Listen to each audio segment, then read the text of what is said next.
Hi, everybody.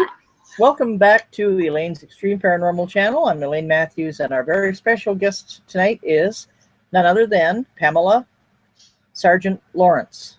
Tonight's subject is empaths, shielding and grounding. Pamela, hi, and thank you so much for coming back on the show. Nice to have you. How are you? Hi, Elaine. Thanks. I'm great. Doing good. That's good to know. Very good to know. It's good to talk to you.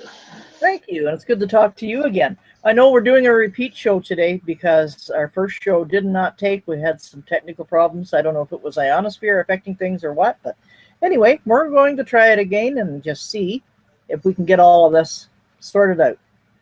Okay, so Pamela, the subject tonight, as you know, is shielding and grounding. So would you like to explain a little bit about that, please, for the audience? I'd love to, Elaine. First of all, most new empaths, when you suddenly come into it, they think they're going crazy because they get all these thoughts and they know they're not theirs. Yes. And these feelings that they don't normally have. And they have a problem being in crowds and stuff like that. And grounding and shielding helps you deal with it. It does, and you taught me. Yeah. Yeah. And it works. And it's so simple. Yes. For the shielding, gosh, there's thousands of ways to both shield and ground. Okay. But I like really easy ones because it makes life better. Yes. And when you're shielding, I like to put a cloud around myself. And you can have it any shape you want. Doesn't matter as long as it covers you completely and goes into the ground and covers up the top of your head. And you'll be safe from a lot of feelings. It blocks them. You make it thick enough to block, but not thick enough to cut you off from everybody. Right. So it's whatever you see in your head, and it really works. I know people who can go to Walmart on a Saturday afternoon as long as they're shielded. And it doesn't bother them in the least because it's protection. And you can do it anywhere, anytime. I keep mine up a lot whenever I go out of the house. Exactly. I know. Well, like I say, you taught me to do the grounding and shielding, and believe me, it sure does help. It really helps. Myself, I picture myself in a balloon, and it goes right up over my head, completely enveloped, and about 8 to 12 inches in thickness, but it's dark at first, and it's up off the ground. And then I picture white light coming in, filling this balloon as you would have it, filling it with white light. And then, I mean, even when it's dark, I can see out, but no one can see in. Now, when the white light comes in, people can see me, but I still have that safe level of distance. Yes. And keeps I have the silver cord. Yes. Right. And then I have the silver cord that I put at the top of my head, kind of a thing, and it goes straight through my arms, down out my hands, down my torso, into my hips, my legs, down into my feet, bang, right down into the ground. As far as you can get it to go. Yes. And it really does help. Thank you very much for teaching me that. I appreciate it. Oh, anytime. That's one thing that makes me feel really good is being able to help others with this. Especially, like I said, new empaths who have no idea what's going on and they're scared to death because they think they're going crazy. Yes, that's exactly how I felt until I finally came to acceptance that I am an empath. I fought against it up until my 65th year of life. Yep. And I haven't. A lot of people are totally miserable because they don't know about shielding and grounding. Yes. Well, I know, because I kept feeling, oh, there's something mentally wrong with me. Exactly. And so once I finally came to... I was a little kid. I started off when I was like 8 years old. Well, I started dealing with the paranormal before I was able to leave the house. When I was like a year or two old, Well, I was about 10. I had ghosts that came and talked to me, and I didn't realize they were ghosts because I was so little. Yeah. Do you still have spirit conversations, or? Oh yeah. Oh yeah. My grandma comes to visit me. She was the Oh, that's sweetest nice. person in the whole world. Oh, And she'll just drop by and she pats me on the back and the shoulder the same way she did when I was little. well, that's nice. It is. It's really great. Nice. I have an aunt. Her name is Aunt Dorothy, and I still very often feel that she is here with me, even though she never saw this house. She Right. passed away when I was in, oh gosh, grade 7. So that's a long while back now. Yeah. But Well, when I moved to Texas, Grandma passed away like 2 years after I moved here, and she never came down here, of course.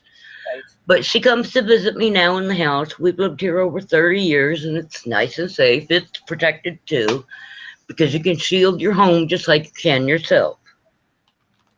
Do you picture your home in a balloon, like similar to what I'd be doing when I'm doing myself, that completely envelops me? And can you picture your house doing that to shield the house? I put a safe blue light around it, Okay. and I take it from over top of the house into the ground because, of course, all our feelings and emotions and pathetic things come from the earth and God. Yeah. Yes. Both. So Right. So I do just you want use I have a safe or anything blue in the light. house? I'm sorry. I didn't mean to interrupt. That's Do it. you use the silver cord or anything for the house as well? Or how do you shield or ground the house? Oh, the house is always grounded. I did that when we first moved in. I've got one going almost to the middle of the earth, and it goes right down from the middle of the house, so the whole thing is protected. Okay. So, okay, my house, shall we say, although it's on the ground, I don't have it officially shielded and grounded. So how would I go about doing that with my own house, please?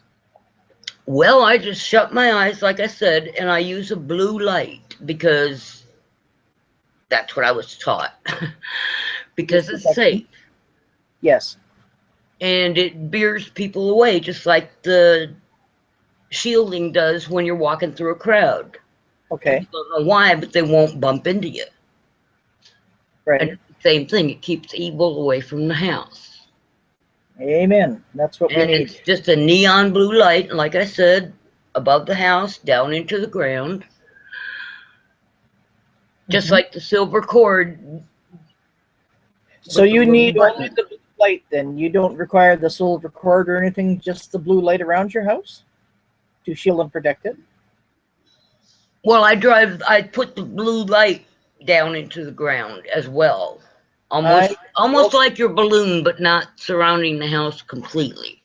Because at the bottom I have the silver cord going down. All right. So then you would envision these blue rays of light going down into the ground around your house completely? Yes. I'm going to try that. And covering the top too. Yes. Right over the roof. Right. And the silver cord that I use on the house is more like a cable than a thin silver cord like the one we use on humans. Yes. Okay. And I just put it down as far as I can and anchor it. Well, that's great. That's good to know. You taught me something else today too then. Thanks very much. I'm going to try that because I know several times after I've done a show, I felt a little bit, oh, something's wrong. And there was one show in particular I did. Oh my God. I felt very, very heavy, very oppressed, as though there was something evil had come into the house. And so I ended up praying and smudging. Yes, no doubt there was. So I ended up praying and smudging the entire house. Thank God that feeling left, the oppression left. So I'm just wondering if perhaps during or before I do a show, if I should do that, is, envelop the house and shield and ground it too. I would. Is that? It keeps, I think that if your house is unshielded, almost anything can get in. I agree. Unless you have the holy water and the crosses at the door and the whole 9 yards like that. And I'm not a holy water and cross person. Okay. Now, see, I do have the cross, yes. That's I do have the cross. I don't use holy water because I'm not Roman Catholic. I do, however, use blessed salt and I use blessed oil. Yeah. Blood salt is like the strongest thing against the bad guys. Yes. As well as your mind. But for a physical thing, salt is it. It's just great. Because it draws them into it. Sorry, I interrupted you again. I'm sorry. Talking, I opened my fat gob, but I'm sorry. Well, I'm not talking to anybody on the computer, so this is really strange for me. Forgive me, I'm sorry. I don't mean to be rude. It's just it happens sometimes. There's a lull, and then I think, okay, I'll say something. As soon as I start to talk, then you start. Then I start. But we're not on the same wavelengths or anything. Oh dear, don't mind me. It's a lot of fun just the same though. I mean, doing this show again, I think is great because I know we did the first one, it didn't take for some reason, and I really wonder if there was ionospheric interference. But there could be. Yeah, the first take when I reviewed it, it was so much cutting out and some of the words. I hate that too, and I know I've got one I'm going to have to do over again. Like I am pre-recording some because there are some evenings on Fridays when I won't be available, and then so I'm going to put those in on the evenings where I'm not available to be on. That's a good idea. But oh my gosh, there was one that I recorded, and it's just terrible. My words sound slurred. You'd swear I was bombed out of my mind, or I was having a stroke or something, because it was just the words. Somebody was trying to stop you. It could be. That could well be. So I'm definitely going to take your suggestion to heart, Pamela. I'm going to shield the house from now on. Thanks. Good. And your animals will let you know if there's something around too, because they may not whine and all that, but they'll be uncomfortable and not their normal selves. So if you're not sure, watch your animals. Absolutely. I know my little Chewbacca. He is pretty darn sensitive. In fact, sometimes I'll see him. He's sitting on the floor and he'll be looking up, like he's looking at somebody. Next thing you know, the old tail's just a wagging. Yeah. So darn right well there's somebody there. Not necessarily anybody evil, but there's someone. He wouldn't react like that to somebody evil, I don't think. Because animals know good from evil. Yeah. No, they won't wag their tails for evil either, that's for sure. No. Much more likely to tuck them under. So Pamela, when you're advising, especially new empaths, about their feelings, is there anything that you could add that would kind of help them to understand why these feelings are and just what's causing them? Yeah, I try and explain it all. If you're an empath, you're open to the universe. Yes. You can feel, even when you're staying in your own house, you can feel people around you nearby. You can feel their feelings and everything. And like I said, it's just uncomfortable. And I like to be comfortable. I'm old enough. I'm not going to mess around. I'm going to be comfortable. Right on. And you deserve it. It's cool. Oh, Lord. Hey, we're retired now. We deserve it. We've worked all our lives. Now's our time to relax and let life begin for a change. There you go. You got it. Carry on, my dear. And it's just the not knowing is what gets to people mostly. Not knowing what to do or what's happening to them. So I'm really glad you're doing this show. It's very helpful. So much. And I'm glad you're on it, because you have a wealth of information there that I think people will enjoy hearing and learn from. I know I certainly have learned a lot from you. Oh, cool. Thank you. Thank you very much.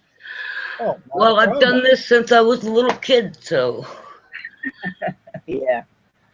Yeah, I know when I was small, when we first moved up to Bracebridge, Ontario, we moved into a haunted house. Well, I should say we moved on a haunted property, because the house was built new. In fact, my dad added on numerous rooms to that house. And while it was a nice-looking house to look at, there was a lot to be feared inside there. So I wish I had known then what I know now, because I probably could have avoided an awful lot of hassle back then. Yeah. So. But if you I don't thank you know very, very what to do, you don't have a choice. exactly. And we couldn't afford to just, oh, well, hey, let's get rid of this house and we'll just move someplace else. You I know, hear you. my dad was working for a living, same as anyone else, and you put all your life savings into this house, and so you're kind of stuck. You've got to be there. Right. So why not be able to enjoy it while you're there? The house I was brought home to when I was born was built in 1892 Wow. by my Yeah. great-grandparents after they came from Ohio and Pennsylvania to Michigan, and they walked. And the woman had 6 kids and was pregnant. Oh, my God. And she wrote a diary about how beautiful it was walking to Michigan.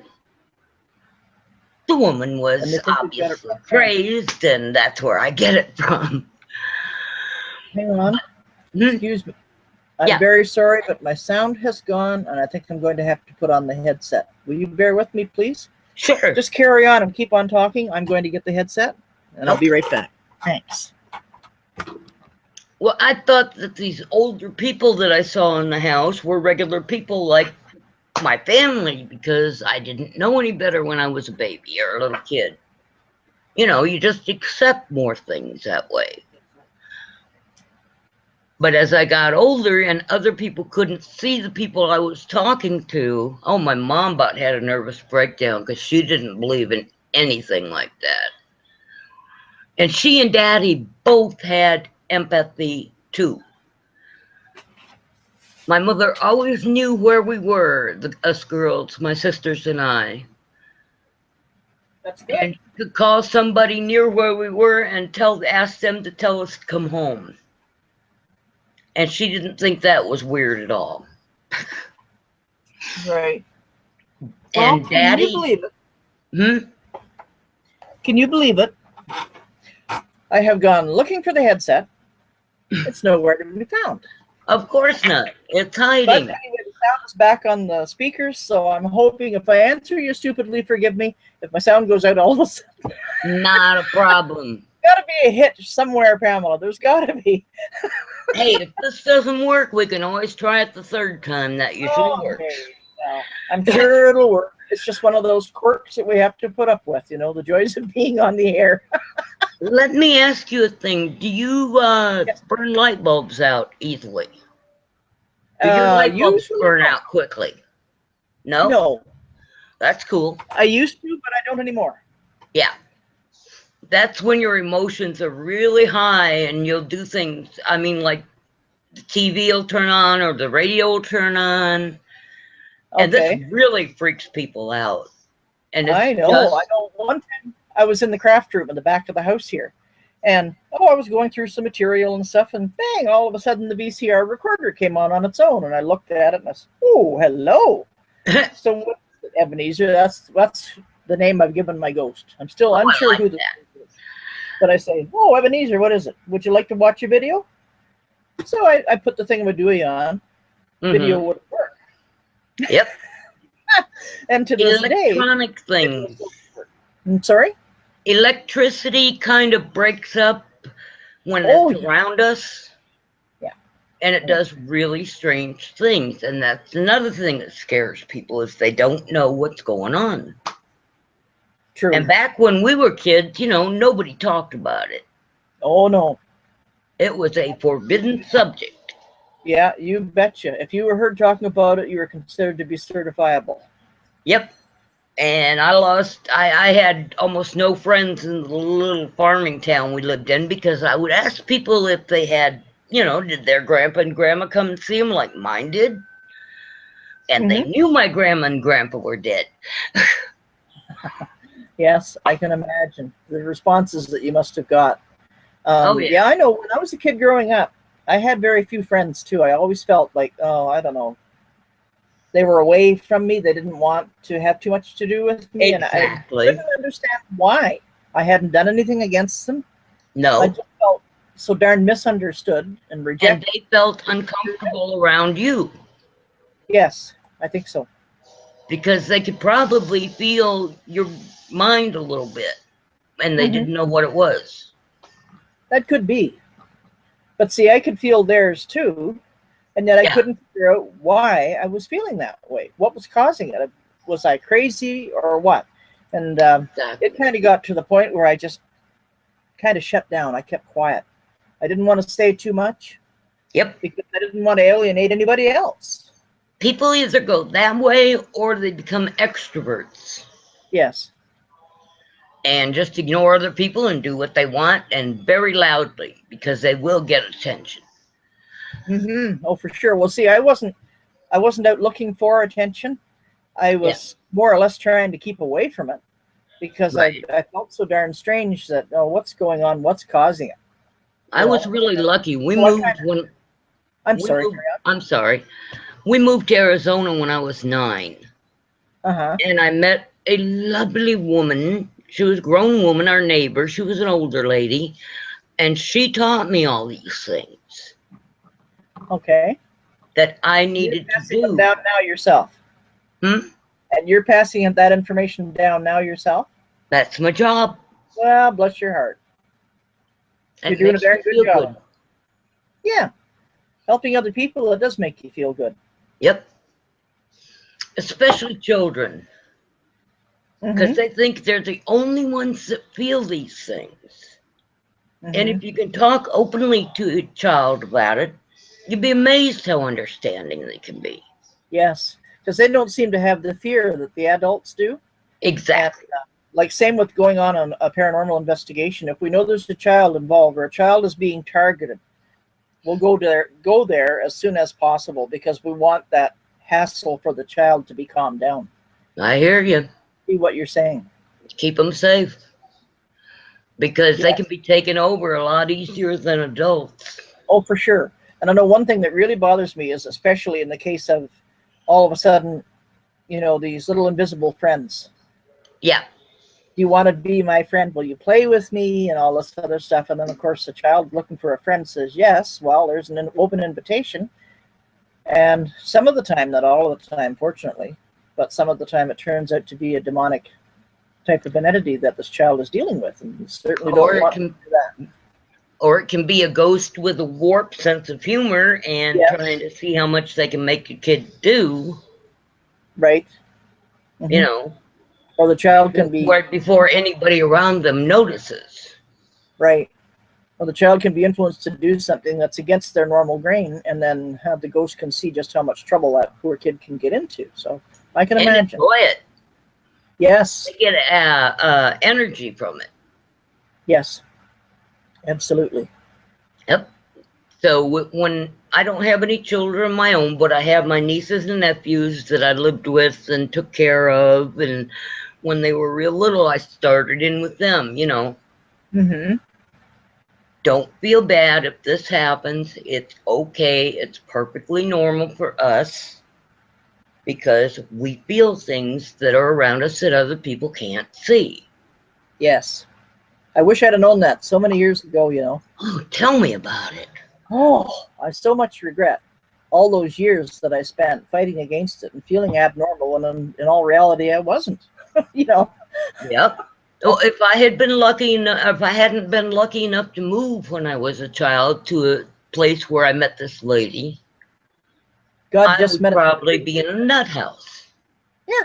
Well, I kind of think the same with myself, too, because I was getting to the point where I was thinking, oh, I don't know, maybe I'd better see a psychiatrist. Well, there were so many opinions about psychiatrists then that, oh, yeah, once you start to see a psychiatrist, people brand you as crazy, et cetera, and or you'd probably hear, oh, no wonder that idiot's seeing a psychiatrist, you know. You probably hear that behind your back, too. So I just kept quiet.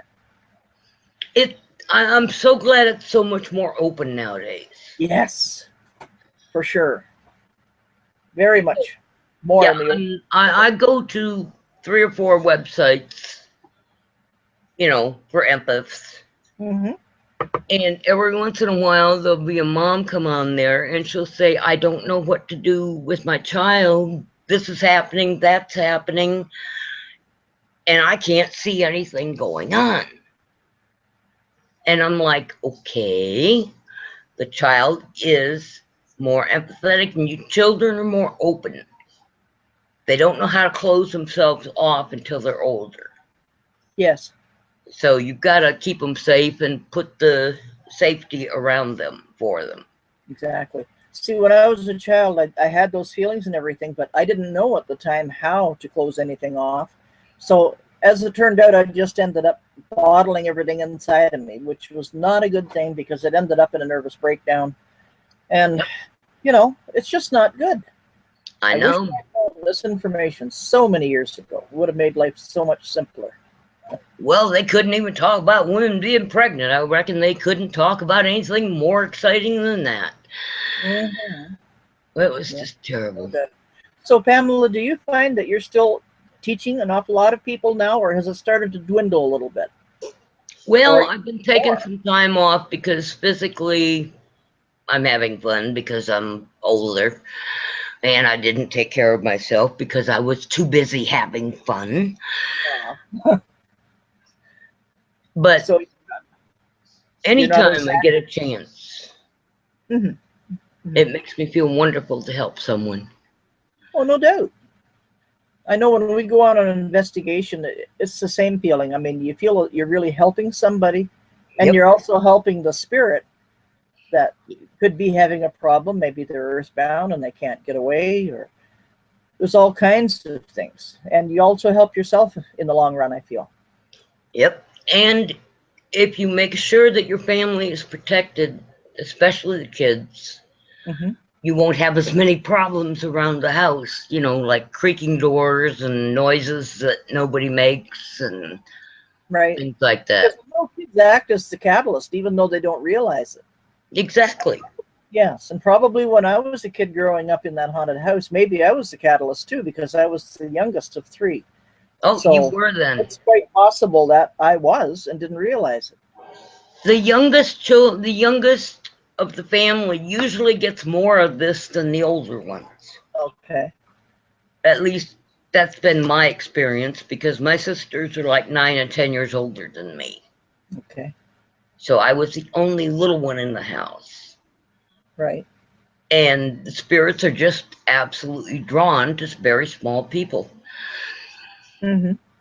Well, I know this might sound rather strange because I know I was telling you that I felt really, really odd with all these different feelings going through my head and everything. Well, well, in grade 9 in high school, they had these stupid looking things. Gym suits. Oh, Lord. Class. Oh, I hated them. Oh, God. And I thought, well, and I hated phys ed enough as it was anyway, because it was so boring. I would have loved to have done sports or something like that. But anyway, I'm hoping and praying this particular day, oh, Lord, let it rain so we don't have to go outside in those stupid things. Well, be darned if it wasn't about 20 minutes before our phys ed class started that it did start to rain. Yep. You were heard. Oh, I don't know if that sounds weird or not. And as an empath, I don't know whether it was me wishing it or whether the good Lord just granted my wish. I don't know. No, I think it was probably how strong you made it. Because I hated those uniforms too. Oh my God, they're the ugliest, stupidest things. Ugh. And undressing in that crowd of people. Yeah. Ugh. For sure. That wasn't for me. Well, when I went to high school, they had built a new gymnasium and all the showers and this garbage. Right. And you were expected to go around like this wall with a bunch of cool water blowing on or spraying on you, and just walk around, you know, with all your classmates and stuff. And no damn way. Exactly. So my dad sent a letter to the phys ed teacher, and he says, we have the finest of facilities at home, and that is where my daughter will continue to take her showers. Oh, well, was so lucky. Oh, man. Oh, I loved it. It was priceless. The look on her face. Lovely. Oh, I love it. See, my mother always told me that I was imagining things. Oh, yeah. And I had no idea what was real and what wasn't at that point. I was like 13. Yeah. And when it was junior high for me when we had to shower. And I was a very private person. Yeah, exactly. You know? I mean, you wouldn't want people traipsing in your house, for goodness sakes. if you're taking a shower, you want to be by yourself. Like, I Exactly. mean, my dog can walk in on me, that's fine, but that's Yeah. where I draw the line, you know?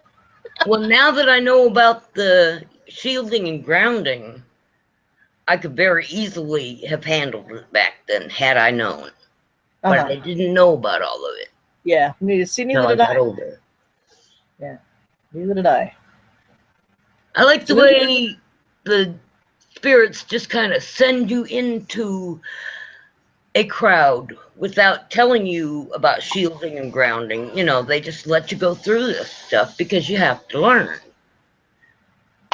That's true. And You have to learn to say that education is best received by experience, but exactly, but there's a bit too much experience occasionally. yes, I don't know.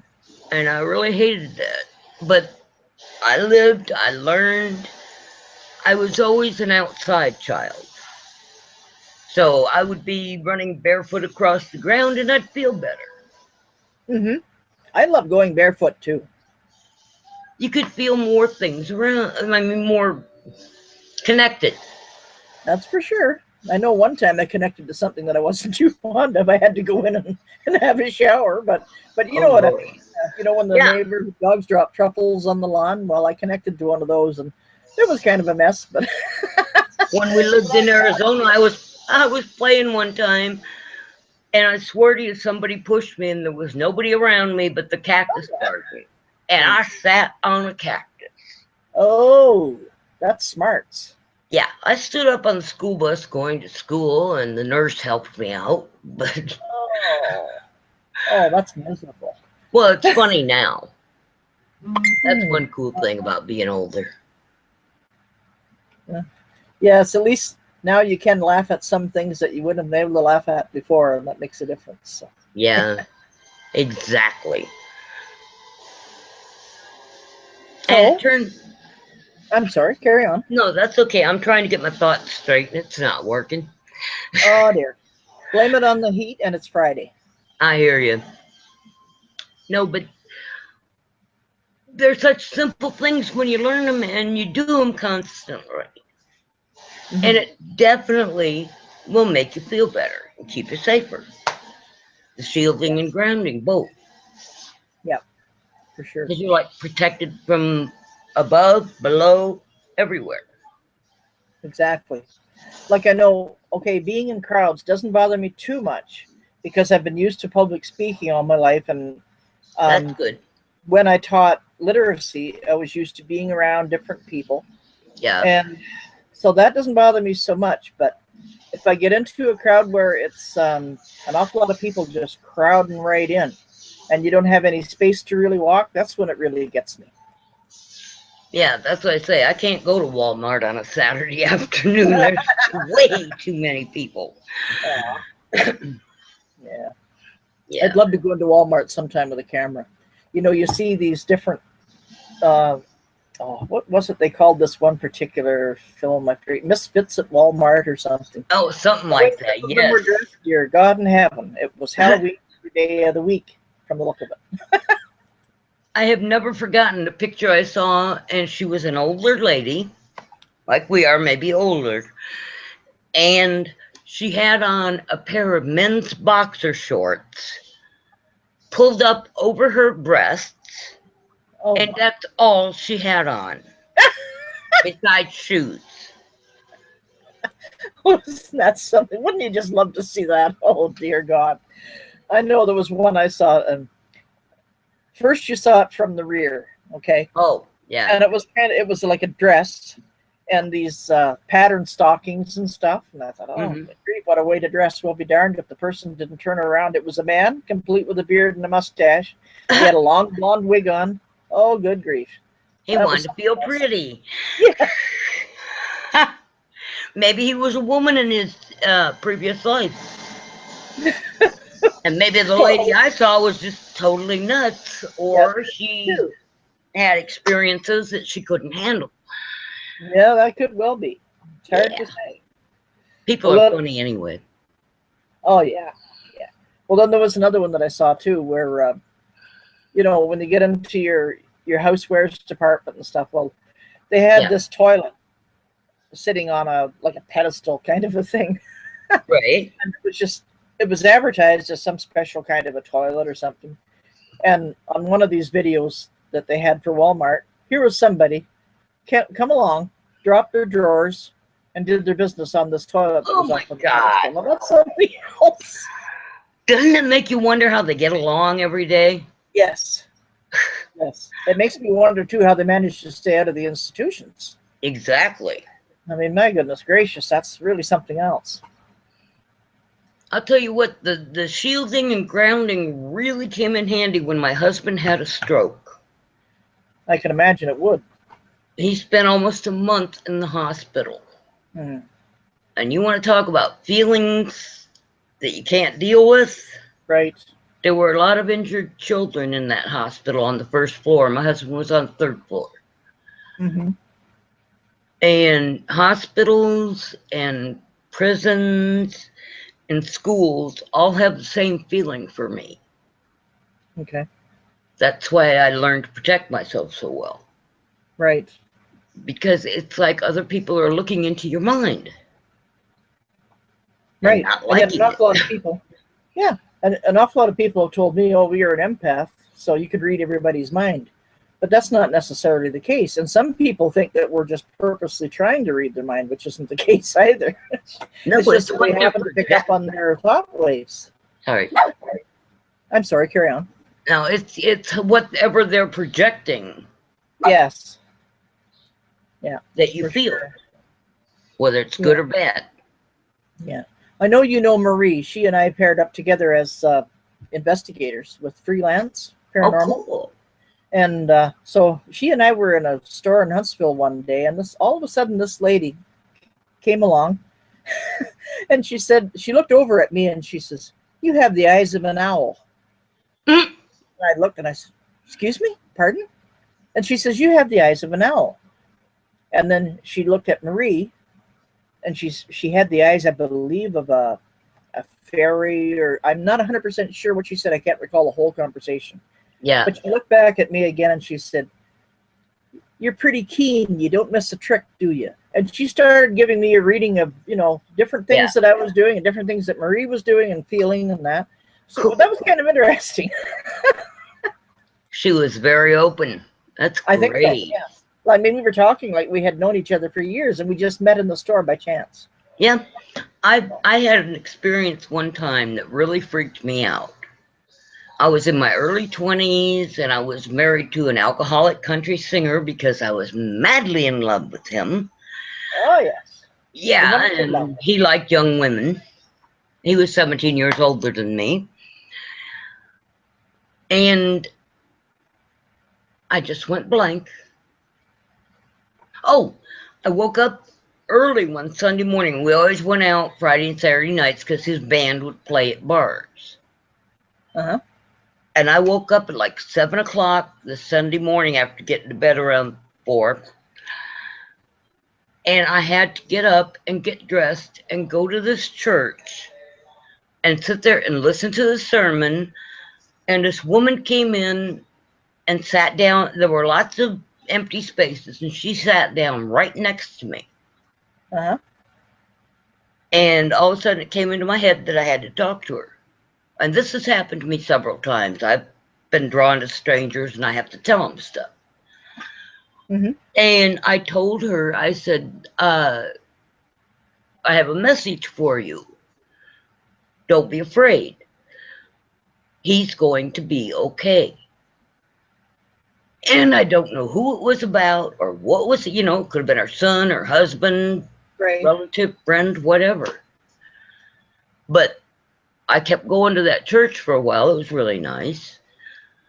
And about 3 weeks later, she came to me and said, "You were right. He's okay." Well, I'll be darned. And you don't get that often. It made me feel really good. Yes, it does make you feel good, especially when you got good news to deliver to someone and it comes to fruition. Yep. Great. Well, you must have been just the person meant to receive that message and pass it along. Yep. Good And for you. I've done that all my life I've walked up to people and said things like that, like your owl-eyed lady. Yeah. Yeah, And that was really some something. people take it well, and some people back away. Yes. Well, we just kind of opened up and started talking and carrying on as though, like I say, as though we had known each other for years. Exactly. It was just kind of priceless the way that happened. Mm-hmm. So, and in fact, Maria and I first met actually, like Marie's husband, she and her husband live in another area. Yeah. And of course, so we only meet occasionally for, whenever we do an investigation together, that kind of a thing. Right. But it was funny. The first thing that she said attracted her to me was the fact that I was being polite and stuff, and on another group that I was with. Well, then when I left, she left there, and she came to the freelance group and has been there ever since, which is great. So some people are just meant to meet, and I guess some aren't. That's true. And if I had listened to people or my spirits more, I never would have married that man. Oh, gee. Well, you never know at the time. Oh, he turned into an abuser, and I got to punch him in the stomach before I left, as hard as I could, and I was very strong. Tit for tat. Yeah. I don't feel the least bit bad about it. No, I guess not. I mean, I'm not one for violence, but no, I'm not one for wife beaters either. No. So. And that's what he was. Well, and you don't need that kind. It made me feel so good. And I had no problem leaving, getting all that stuff together and getting out of there. No, I guess not. I can't say. And he'd been married like 3 times before. Oh, yeah. I was stupid. I was in my early 20s. Well, that time of life, I guess you just don't seem to think, that the same thing's going to happen to you. Nope, it's going to be all different. But it doesn't seem to work that way. If they're going to abuse one, they'll abuse another. Yeah, and I have learned if I can't read somebody, just get away from them. Right. And that's a good trait to have, because you can really kind of choose the people that you hang around with better than what those who have no idea. And if you're uncomfortable around somebody totally, something's wrong, just go. Absolutely. For darn sure. That took me years to learn. Well, like I say, it took me into my 65th year to accept the fact that I'm an empath. And if I had accepted it earlier, my life would have probably gone a heck of a lot smoother than what it went. So I really regret that. And yet I have learned from it. I just hope I'm going to have enough years left to be able to help other people. Well, in your next life, you'll be more aware. Well, see, it's funny. All right. I mean, I'm a paranormal investigator, and yet I'm funny that way. I don't really believe in the next life, or you know what I mean? I don't believe I have lived past lives. I'm not one that believes in reincarnation. So that's cool. Unless it could be my Christian upbringing, I don't know. I haven't got a clue whether it's that or whether I just don't believe and that's it. Or maybe it's your first time. I don't know. I don't either. Let's see. That's one thing you don't find out until later on. Right. Let's see. We've always been taught, as far as my Christian upbringing goes, like it says in the Bible, that you live once, then you die, then the judgment. Right. And that's always kind of stuck with me. And so for people talking to me about past lives, I find it difficult to believe. But certainly I do believe in spiritual life. I know there's life after death, but that they're on a different plane. That's how it seems to me. Not that we're reborn again, but other people feel that they lived several lifetimes. I wouldn't want to come back for another lifetime. I'll tell you what, I was so glad. When I was 3 years old, I started telling my mother. We lived in the middle of Michigan, and she would go to different small towns to go to different stores. I'm sorry. And we'd go by this one house, and I said, look, Mom, that's where I used to live when I was a guy. Really? And she looked at me and she said, we don't talk about things like that. In a very stern voice. Uh-huh. In other words, shut up, kid, and shut up now. Yeah. But I remember living in that house. I've never been in that house, but I know what it looks like inside. And I died in a World War II German killing camp.